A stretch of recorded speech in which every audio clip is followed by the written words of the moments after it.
மதுரை என்றாலே நம் நினைவுக்கு வருவது மீனாட்சி அம்மன் திருக்கல்யாணம்தான். உலகமே கொண்டாடும் அந்த திருமண கோலத்தை காண அண்ணன் அழகர் மதுரையை நோக்கி புறப்பட்டார்.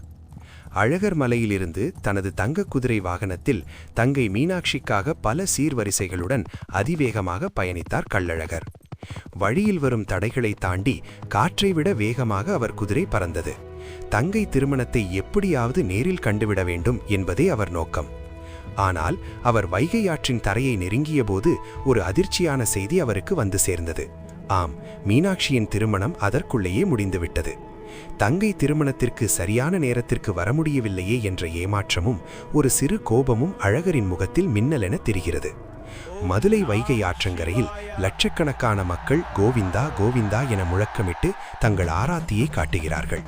தன் கோபத்தையும் வருத்தத்தையும் மறைத்துக்கொண்டு பச்சை பட்டு உடுத்தி கோடி சூரிய பிரகாசத்துடன் மெல்ல வைகை ஆற்றில் இறங்குகிறார் அழகர்.